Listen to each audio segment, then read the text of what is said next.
Membuka sebuah usaha untuk menaikkan income keseharian kita itu sebenarnya itu ada banyak cara kawan-kawan semuanya. Walaupun dengan modal yang sangat-sangat minim, modal yang sekiranya itu tidak memberatkan untuk ekonomi kita sehari-hari. Lalu apa aja sih usaha-usaha yang dengan modal kecil itu bisa mendongkrak pendapatan kita per hari dan per bulan?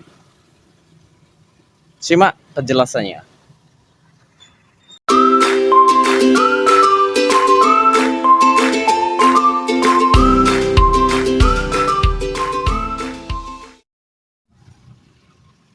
Halo, assalamualaikum warahmatullahi wabarakatuh. Selamat sore kawan-kawan semuanya ya. Ini mumpung tidak hujan di kota, walaupun mendung sudah mulai menggantung ya. Ya kali ini kita tagnya video sore, video seperti biasa ya, video sederhana. Yang penting saya ingin menyampaikan, saya ingin memberikan sedikit pandangan buat teman-teman yang sampai saat ini masih bergulat dengan yang namanya hutang, masih berkutat dengan hutang. Ya, ini adalah cara menaikkan income, usaha yang bisa menaikkan income dengan modal kecil. Modal kecil. Ya, kita range-nya di modal 1 juta ke bawah. 1 juta ke bawah. Saya tidak akan mencontohkan hal-hal yang muluk 1 juta dapat omset 500 juta sebulan, 100 puluhan juta. Wah, itu terlalu naif kawan-kawan semuanya. Memberikan sebuah pandangan, memberikan sebuah solusi agar bisa ditiru itu ya harus sesuai dengan realita. Kasihan yang nonton, kasihan yang membutuhkan, betul-betul membutuhkan sebuah informasi untuk menambah income. Ya, setiap konten kreator, setiap motivator beda-beda. Saya bukan motivator di sini kawan-kawan semuanya ya. Saya di sini berbicara masalah hutang karena saya juga pernah terjebak dalam hutang. Pengalaman, berdasarkan pengalaman. Oke. Untuk usaha dengan modal yang kecil dan hasilnya lumayan ya, lumayan. Itu yang pertama, itu adalah usaha gorengan. Ya, usaha gorengan ini dengan range 1 juta ke bawah modalnya, kalian bisa memulai atau berusaha untuk memulai usaha-usaha ini dengan resiko yang kecil. Kita ambilnya itu modalnya kecil, resikonya pun juga kecil kawan-kawan semuanya. Kenapa?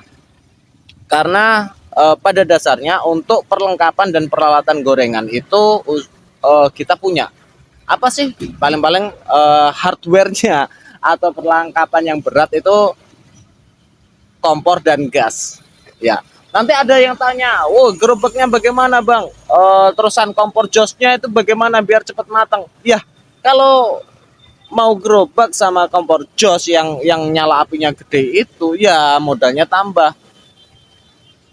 Di sini kita tidak akan memaksakan modal yang besar untuk segala macam perlengkapannya. Kenapa? Karena jangan sampai kalian takut memulai usaha dengan berbagai macam perlengkapan yang harus kalian butuhkan. Gorengan hanya membutuhkan kompor yang bisa kalian pakai dari rumah dan gasnya. Alat-alat penggorengan juga pakai seadanya dulu. Dengan modal 1 juta atau mungkin kurang lah. Dengan modal 1 juta atau kurang, kalian bisa memulai usaha ini bertahap. Dan tentu saja gorengan ini adalah makanan khas kita, makanan keseharian kita. Ya, itu kalian bisa coba dengan modal 1 juta ke bawah. Minimalisir masalah modal, gunakan yang ada dulu. Yang kedua, bisnis kuliner rumahan kawan-kawan semuanya. Ya, bisnis kuliner rumahan, kalian bisa memasak di rumah, kalian membuka warung online dalam tanda kutip ya, warung online yang sekiranya kalian bisa masak itu setiap hari lalu dijual melalui online.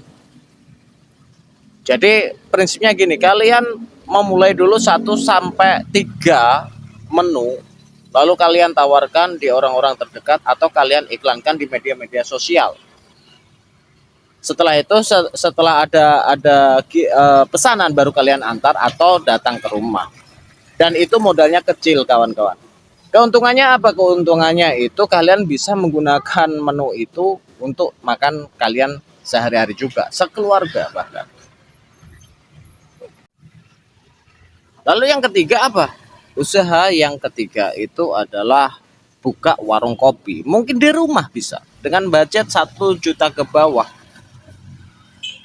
Perlengkapannya apa aja? Perlengkapannya sama dengan gorengan kan kawan-kawan. Paling-paling ketambahan masalah cangkir atau gelas atau apapun. Untuk modalnya tetap 1 juta ke bawah.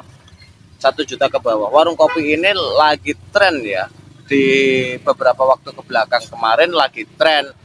Ya mungkin bisa dikasih wifi atau enggak juga enggak masalah. Yang penting tongkrongan buat yang ngopi asik, enak dipakai ngobrol, kalian jualannya juga ramah. Itu prospeknya juga bagus ya, prospeknya juga bagus karena kopi itu walaupun perputaran uangnya kecil tapi untungnya 2 kali lipat ya, karena saya sudah pernah mencoba jadi saya tahu bagaimana keuntungan untuk warung kopi. Dengan modal kecil kalian bisa untuk mencoba memulai dagang. Dan untuk warung kopi ini misalnya katakanlah tidak habis, itu tidak basi kawan-kawan, bahan bakunya tidak basi ya, bisa kalian gunakan lagi besoknya ya. Semoga sih harapannya sih setiap hari habis ya, harapannya tetap setiap hari habis. Itu adalah modal contoh untuk usaha yang bisa kalian coba dengan budget kecil, budgetnya 1 juta ke bawah, income-nya bisa kalian terima setiap hari ya. Jadi contoh-contoh yang saya sampaikan ini agar kalian bisa memutar duit itu setiap hari, cash flow-nya itu setiap hari. Saya nggak akan mencontohkan bisnis-bisnis yang modern dan lain sebagainya karena banyak sekali yang lain itu mengatakan oh investasi lah dan lain sebagainya. Wah itu terlalu muluk kalau melihat kondisi ekonomi kita yang berbeda-beda. Ada yang menengah ke bawah, bahkan ada yang hanya untuk bertahan hidup dan lain sebagainya. Sementara itu aja teman-teman, yang saya contohkan 3 aja dulu di sini. Nanti kalau ada pertanyaan, kalau ada keluhan, kalau ada yang mau disampaikan, bisa kalian tulis di kolom komentar. Kita sharing kawan-kawan. Saya tidak bermaksud untuk menggurui, saya tidak bermaksud untuk memberikan kalian motivasi dan lain sebagainya. Tidak, saya tidak lebih pintar dari kalian. Tidak, saya hanya berbicara masalah hutang ini karena berdasarkan pengalaman pribadi ya, pengalaman pribadi. Alhamdulillah sekarang sudah mulai terlepas dari itu semuanya. Jadi saya ingin sedikit menularkan kebahagiaan ini kepada kawan-kawan sehingga kawan-kawan pun bisa menyusul terbebas dari hutang. Itu yang bisa saya sampaikan pada sore hari ini teman-teman semuanya. Sekian, wassalamualaikum warahmatullahi wabarakatuh. See you next time and bye bye.